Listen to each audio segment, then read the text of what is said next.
Stirring the coffee with chopsticks using the vortex method, the only true way to optimize the taste of your coffee at the molecular level.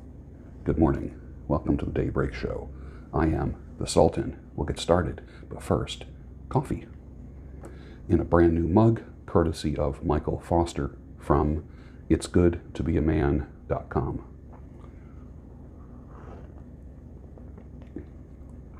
Nice. I ground the beans with a little bit of a cinnamon stick. I have, like cinnamon sticks. And I broke off a piece of that and put it in the grinder with the beans. So it's got a little bit of a cinnamon. It's not enough to be cinnamon coffee, but it's enough where I can just barely taste the cinnamon. It's nice. It adds a little depth to it.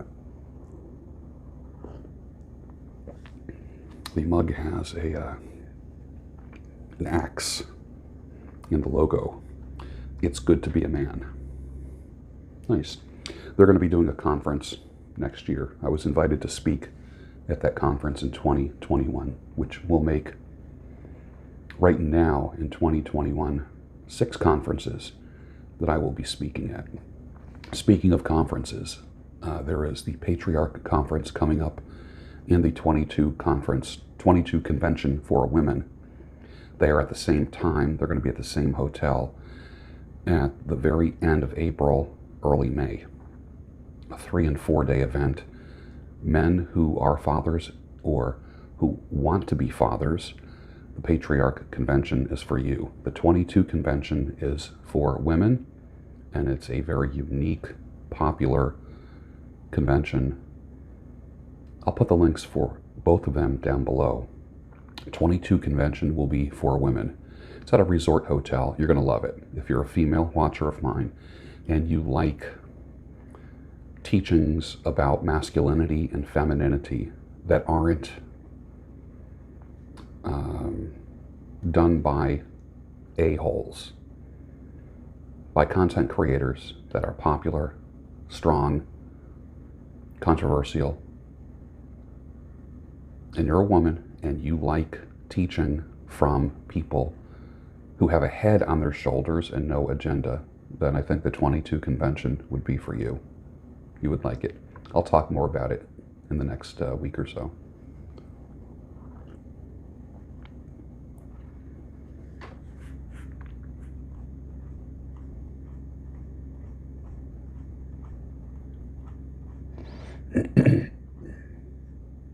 It's okay to pull off the road to try something else. You're a better speaker now. You're fearless in front of crowds. You network better. You dress better. You can go back to your career with some new skills. So when someone says, "Oh, you're an actor?" you'll respond, "Yeah, I dabbled a little bit in it." Splashing through the sandbar, talking by the campfire, it's the simple things in life, like when and where. We didn't need no internet, but man, I will never forget the way the moonlight shined upon her hair. Kid Rock, 2007. That's 2007? Man, time is flying. Amazing. You don't have a debt problem, you have an income problem. You're focusing on the wrong problem. Grant Cardone.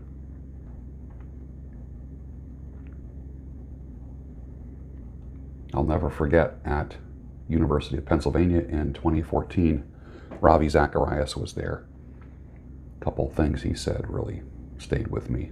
One was, Christ did not come into the world to make bad people good, but to make dead people alive.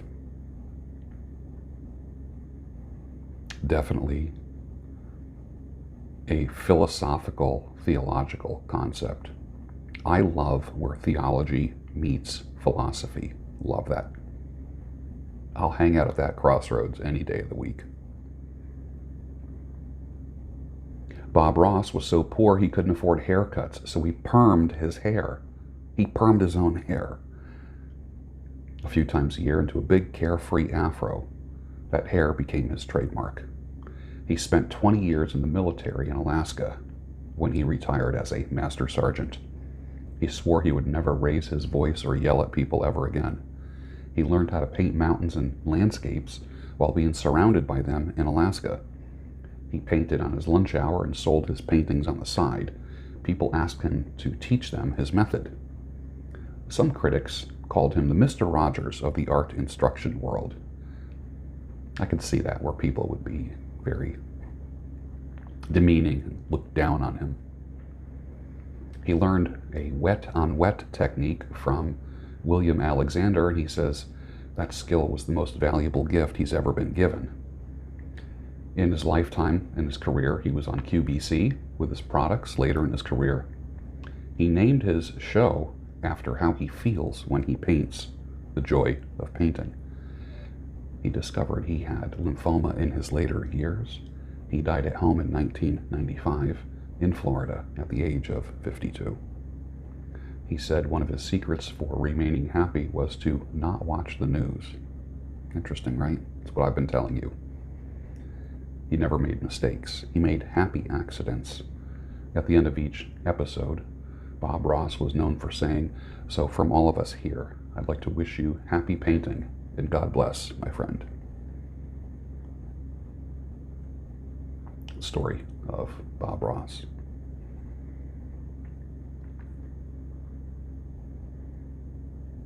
Ravi Zacharias, going back to him at University of Pennsylvania, tells the story. The old woman said, "I never heard anyone pray before out loud, and you did, and you gave thanks for the help in the kitchen that prepared the food." How you pray and who you give thanks for can be a testimony and a message all by itself. I have made up more lyrics for Elton John songs than any other artist. Don't you hate it when you see what the lyrics really are? Elton John, man, I have, seriously, and you know you have too. You never own a pipe, a tobacco pipe. You are merely a steward of it. I have a 1904 Dunhill. Whenever I puff on it, I think of the person that owned it before me and the person who owned it before him. I think of the comfort and the pondering that went through the minds of the people that owned it before me in the past 100 years. You never own a pipe. You're just a steward of it. Wouldn't it be cool if you could just give everything away before you die? We know that rarely happens. I would like to do that. So, start now. Start lightening your load. Start minimizing. While you're doing that, clear your browser history as well. In 2 or 3 generations after you're dead, nobody will know who you are or even care. I used to think about my grandfather every day. And then it was just a few times a week. Now, maybe once a week. And then in 10 years, when I'm 70 years old, it might be once a month. My kids never ask about him. And when I'm gone, he'll be just a name on a genealogy chart. That's it. The same with me, same with you. I've been thinking a lot about mortality lately. Salmon cooked in bison tallow with Himalayan salt and coarse ground black pepper. Wash it down with some Cabernet. Thank me later. Try it. Why does the government, companies, and organizations cater to 5% or less of a population of people? It's because there's a SJW, a social justice warrior, in a marketing or PR role that convinces some aloof gray head that it's going to be good for a business or the organization to be woke. Don't doubt me on that.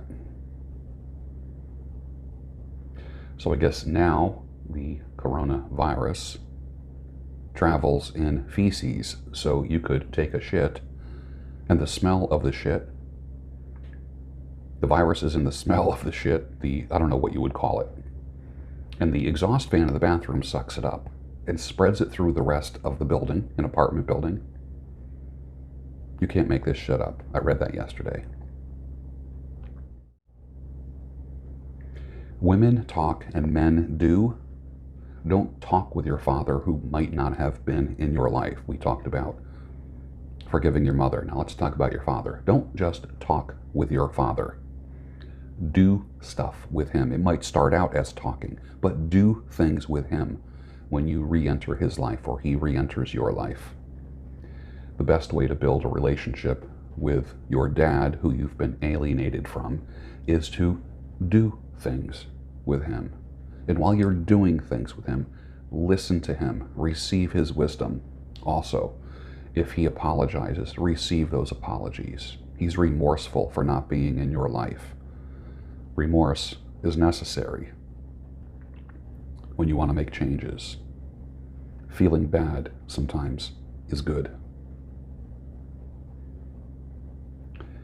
Up until at least the 18th century, the wearing of head coverings, both in public and while attending church, was regarded as customary for Christian women.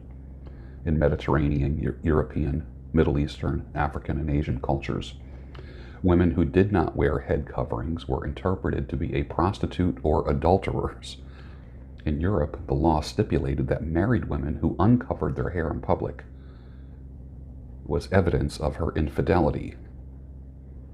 I'm not totally against head covering, and I'm not talking about full hijab, but head covering, like Catholics or Orthodox. But I don't believe there should be any laws about it.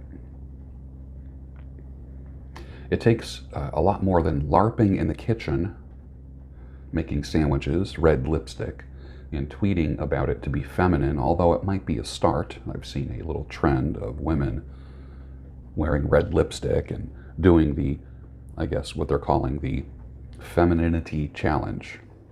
Like I said, it takes a lot more than making your boyfriend a sandwich and talking about femininity and red lipstick to become feminine, because that ends up just being the female version of TRT, deadlifting, taking cold showers.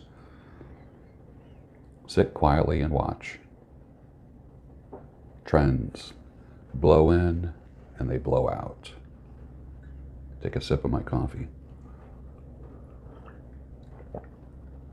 Men rarely go vegan on their own. It's usually a wife or a girlfriend thing. Watch close as other things in his life start to flip-flop. Again, sit quietly and watch a man sink in despair. That's a weak man.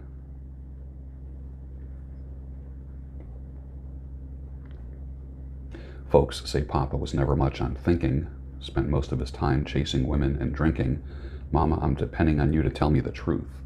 Mama looked up with a tear in her eye and said, son, Papa was a rolling stone. Wherever he laid his hat was his home. The Undisputed Truth, 1972. There's an expiration date on everything that you think is good. Everything. The woman of your dreams, expiration date. The man of your dreams, expiration date. The unique thing is, you can't see it. Others can, but you can't. Your attachment to all of those things will be the root of all your suffering. Keep that in mind. But when it comes to expiration dates on women, they're usually right here. It's like kind of like behind the ear. If her hair comes down, just move her hair back a little bit, and you'll see like a little date right here, the expiration date. So check that out. If you are earning and making money for your employer, you can pretty much do what you want. If not, you can go wherever you want. You only get lectured by your boss if you're not bringing in the bucks. And with that, finish your coffee, and I'll see you tomorrow on the Daybreak Show, the home of sanity, clarity, and reason.